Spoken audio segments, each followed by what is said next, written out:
I got on Twitter in 2011, shortly after Dragon Age 2 shipped. For people who've been on these social media platforms since the early days, I think it's time, if you haven't already, to shift the way that you think about these platforms. Shift the metaphor that you may be using when you think about what you post. In the early days of Twitter, everything was driven through followers. This is a time before the endless, bottomless feeds. This is a time before the algorithms were serving things up to keep you engaged for as long as possible. You followed a group of people, and unless you went looking, all you saw were the things that those people tweeted, or the things that those people retweeted and shared more broadly. As a result, if you had a pretty small number of followers, you could treat these platforms kind of like having lunch in a very busy restaurant. In theory, there are people around you that can listen in on your conversations, but in practice, that very rarely happened. So while you would put some constraints on the thing you're discussing with the person you're having lunch with, you didn't worry about it too much. You're not sharing your banking details, but maybe you talk about the surgery you're having in a couple of months, because there's a certain degree of privacy through anonymity. But the reality is that's not how any of these platforms work anymore. Now these platforms are really strongly pushing these bottomless feeds. These feeds where they are trying to determine the content to surface to you that you're most likely to interact with. Their goal is to keep you on the platform for as long as possible. And this is all of the platforms now. This is Twitter, this is Blue Sky, this is even things that are arguably not social media platforms like YouTube. Their goal is to keep you engaged in the platform for as long as possible. You see it reach its most dangerous conclusion with things like TikTok, where most of your decision making has been removed from the equation. It's an endless feed of moving pictures going by your eyeballs, where you are only making one decision, which is whether or not to continue watching these things. And every time you make that tiny decision, you are training the algorithm further in order for it to serve you content better, to fulfill its goal of keeping you on the platform for longer so that it can ultimately serve you more ads. But as someone who is putting content into these platforms, you have to think about what this means. In the past, in 2011, or on YouTube 15 years ago, you were putting something out into a very small ecosystem if you didn't already have a large audience. Audiences tended to grow relatively slowly. To go truly viral, you need someone with a bigger audience to lift you up and broadcast you more broadly, at least to go viral quickly. Things could leak out and spread through different channels, but it took time, and there was a certain degree of human intentionality along the way.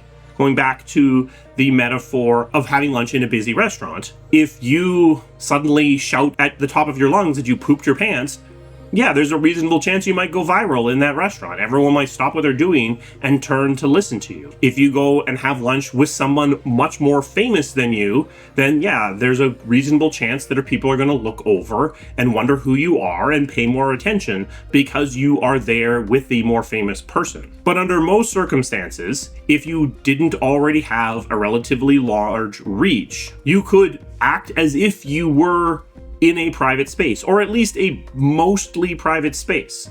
If you had 35, 40 followers on Twitter, it's very unlikely that anything that you were going to say was going to be picked up by anyone else. And because the people who were listening to you were probably favorable towards you, chances are the stuff that they would amplify would be positive things. And they would similarly tend to amplify it to audiences who were kind of like you. If your friend tells their friends about something that you like, there's a reasonable chance that that is going to maintain a positive perception all the way through that chain. Or if it doesn't, it's going to descend towards apathy as opposed to tend towards anger. But we aren't in a crowded restaurant anymore. Now it's much more like we're all on a reality TV show, and the producers and editors of that reality TV show are trying to generate as much drama as possible, because drama is what keeps people on the platform. Drama is what drives engagement. And these platforms are fighting each other for microseconds of attention, again, in order to make money. If you had 50 followers 15 years ago, chances are you weren't going to get yourself in trouble by posting a slightly controversial statement onto Twitter.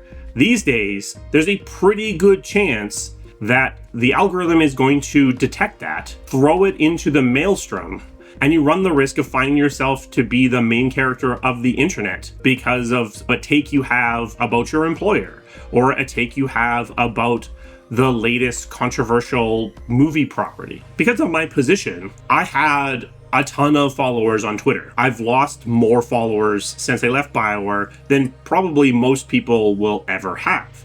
As a result, I had already largely shifted my perception of this platform, because in 2011, 12, 13, 14, having 50,000 or more followers wasn't like being in a crowded restaurant. It was like being on a stage, because you are talking to a large group of people, and some of those people do not have favorable attitudes towards you.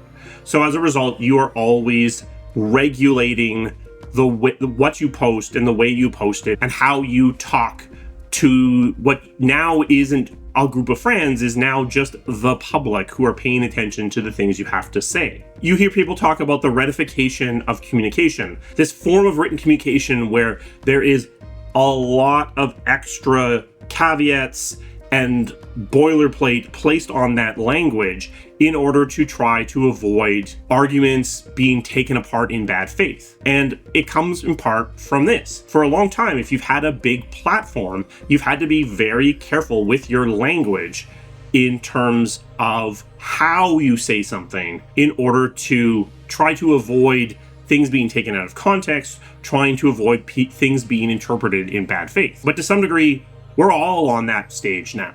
We're all having what we say on these social media platforms potentially dissected by people who aren't interested in listening to us in good faith, aren't interested in the lack of nuance in our statement about the lunch we just had. They just have a computer algorithm trying to get them to have a strong emotion, and they're falling into that trap. In the early days, these social media platforms gave people an outlet to express themselves to a larger group of people than they were used to interacting with. But that group of people was largely aligned with their values. And as a result, they were able to use that to some degree as a form of validation.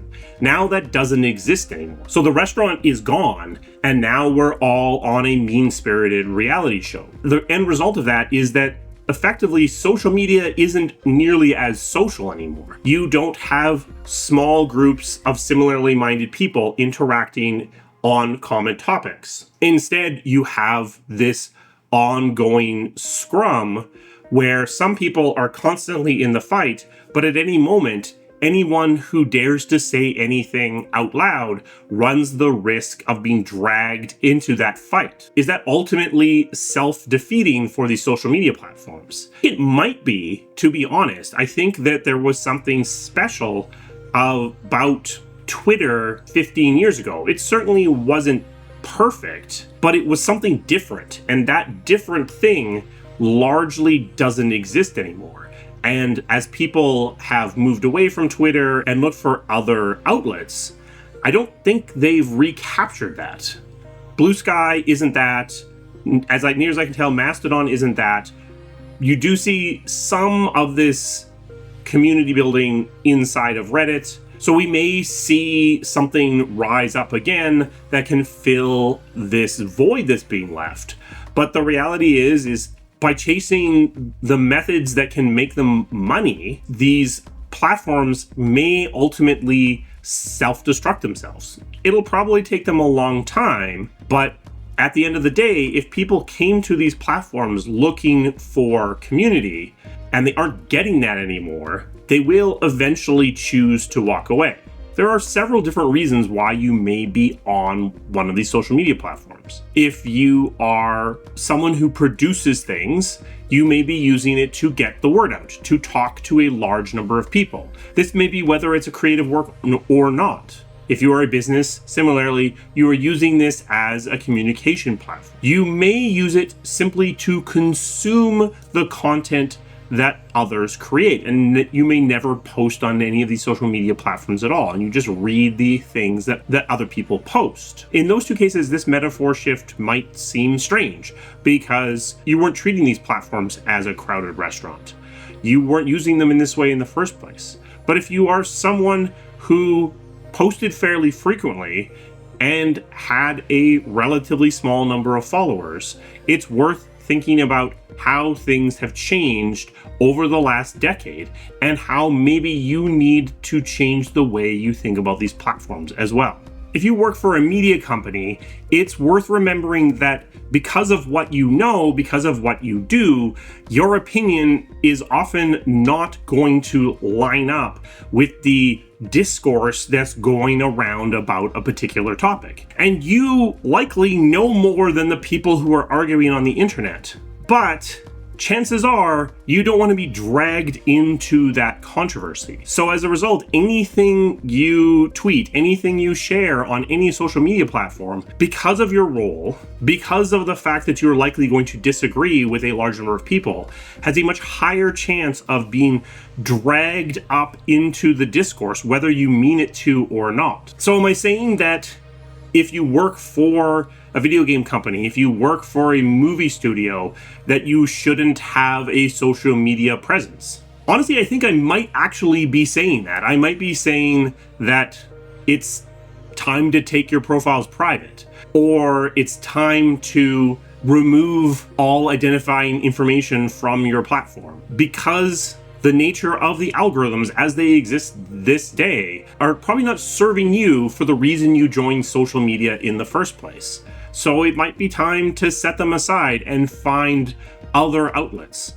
I don't like saying that because it feels like I'm telling you to abandon the internet to the worst people out there. But this may not be a fight that's worth engaging with, because it may only be a fight that you can lose worse by the act of engaging. I don't love that statement, and I'm not sure that I'm prepared to defend it, but that's where my mind is right now. A special thanks to my members. They provide the resources that this channel needs to keep running. If you're interested in becoming a member, there's a link to that down in the description. We also have a Patreon if you're more comfortable in supporting the channel in that way. Both members and Patreons get early access to videos, so you can see things well before they show up on the channel. We also have merch if you're if you're looking for another way to support the channel. I'm wearing two things right now. I'm wearing the High Tea and the High C hoodies, as well as Shipped is the Best feature. There's a link to that down in the description as well. I feel that we all join social media for a reason, and I think it's worth taking the time to step back and think about whether or not that reason is still being served by the platforms that we're on. I am still on social media platforms marginally, but largely I've stepped away since leaving BioWare. I honestly think it really started to come apart during COVID because I didn't feel like they were giving me what I once was getting from them. I think it's worthwhile, if you are someone who is on these platforms and you're not there simply for professional reasons, to think about whether or not they're giving you what you want from them. Because I think if you think about it objectively, they may not be doing what they once did. And maybe it's time to walk away. I will see you again soon. Thank you.